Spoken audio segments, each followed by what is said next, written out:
12월 14일 미국이 금리 인하 한 마리 했는데 한국 원화는 24원이 떨어졌어요. 그러니까 환투자는 안 되죠. 떨어졌으니까요.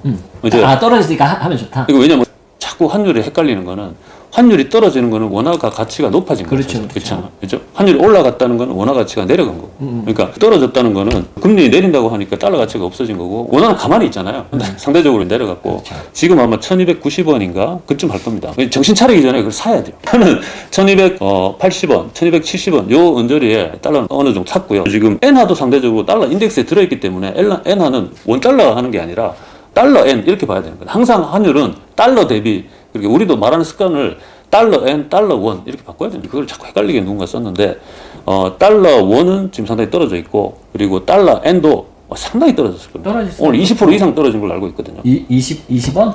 아니 우리나라 돈은 한 24원, 20%는 아닌데 달러 엔은 20% 정도가 떨어졌어요.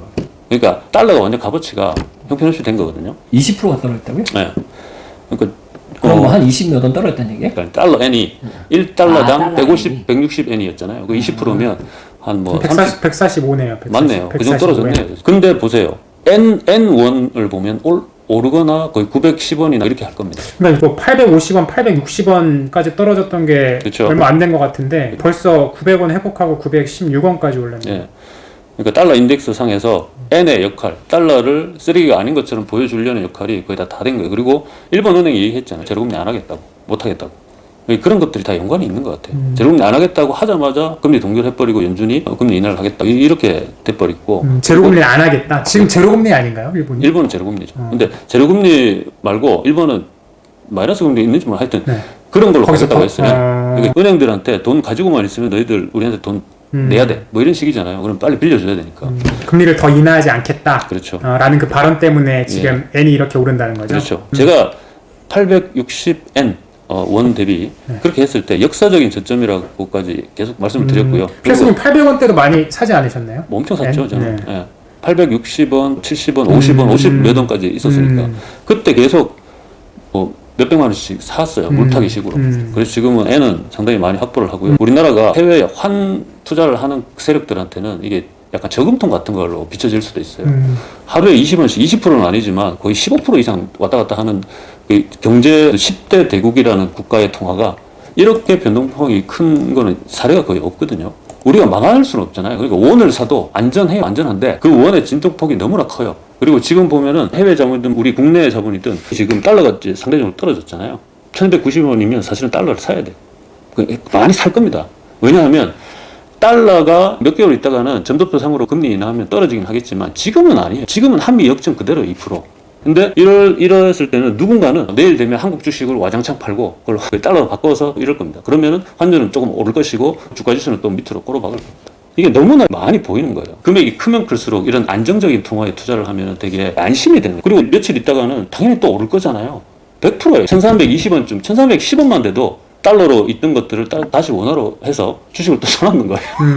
1300원 기준으로 해가지고 낮으면은 사고 달러를 사고 또 올라가면 팔고 네. 요것만 해도 금액이 엄청나게 크면은 그렇죠. 충분한 이익을 얻을 수 있다는 거죠. 인도네시아나 이렇게는 뭐 그렇잖아요. 은하는데 하루아침에도 걔들은 IMF 직격탄 맞고 그렇게 될 수도 있어요. 근데 한국은 사실은 그러기는 거의 불가능하거든요. 누구나 다 알아요. 근데도 24원이 하루에 떨어졌다가 이러고 있으면 보고 있다가 한국에 있는 돈 일단 달러로 바꿔봐 이러고 있는 거예요. 저도 원화에 대한 이 신뢰도는 굉장히 높다고 생각을 하거든요. 네. 그래서 저는 그 말을 잘 안 믿어요. 이 하는 총재가 매번 으름장을 놓는 부동산 시장 내에 가계대출 증가로 인해서 굉장히 위험 수준에 있다. 언제 터져도 경제적인 내관이 될 수 있다. 이러면서 굉장히 으름장을 놓고 있는데 저는 절대 믿지 않는 허언 중에 하나라고 봅니다. 네.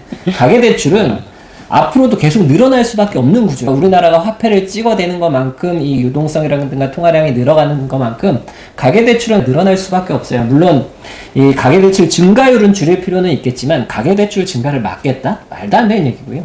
그리고 내년 하반기나 보면 역전세 구간을 지나고 최고가를 찍고 전세가율이 평균적으로 60%가 무조건 넘어야 됩니다. 일단 그렇게 되면 구축에 살기 좋은 아파트들은 전세가율이 80%까지 올라오는 데가 있을 겁니다. 왜냐하면 지금 평균을 내면 재건축은 형편없잖아요. 그런 것도 지방하고 다 평균을 내는 거기 때문에 그래서 60% 정도 하면 잠실이나 이런 데 구축 올해 한 10년 뭐 이렇게 되는 데가 많거든요.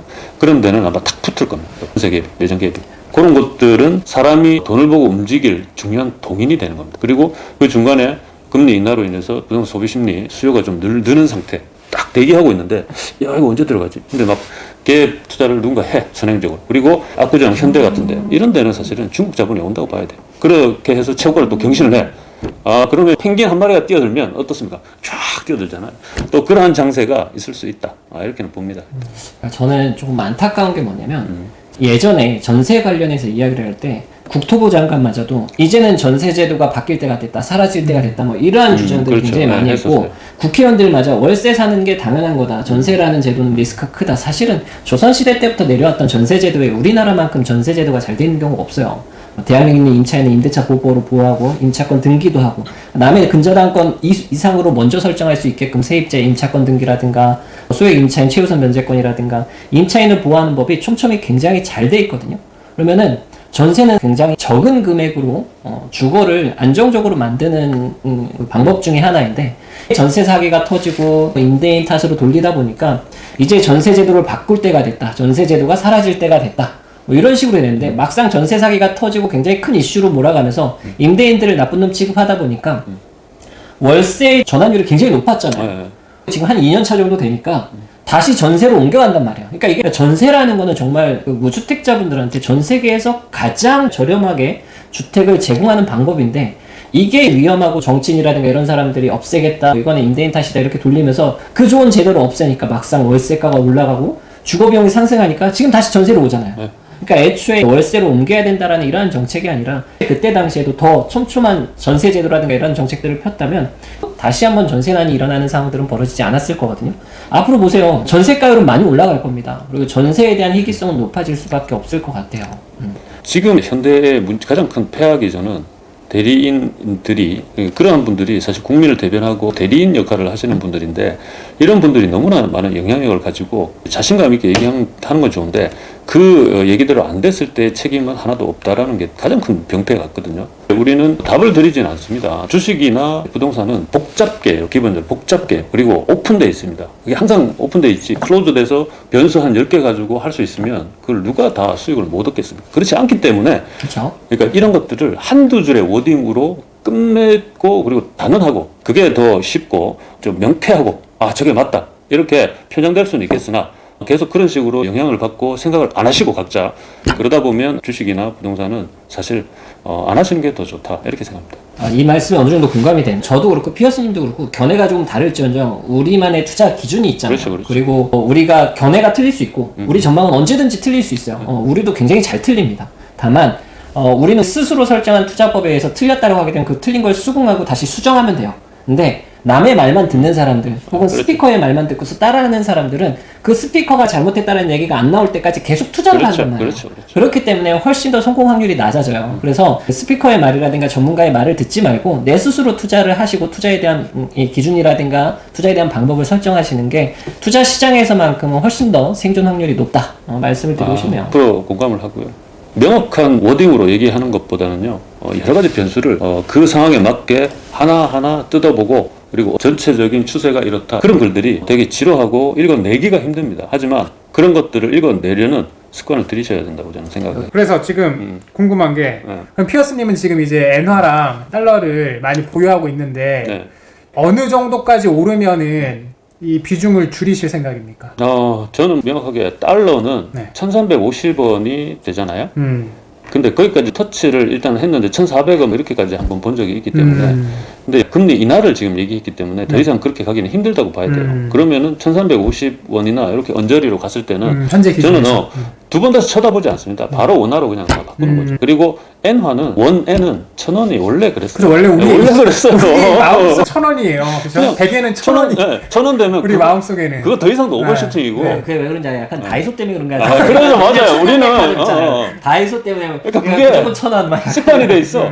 근데 그게 맞아요. 지금 가치는 그게 맞습니다. 그래서 1000원쯤 되면 990원 뭐 1000원 넘을 수도 있고 이런 거는 그 진폭에 오면은 저도 뒤도 안 들어보고 원화로 바꿀 겁니다. 계속 말씀드리지만 이렇게 한번 해보면 판에 대한 개념이 있으면 타이밍 잡기는 어느 정도는 더 쉬울 확률이 되게 높다 이렇게 보는 겁니다.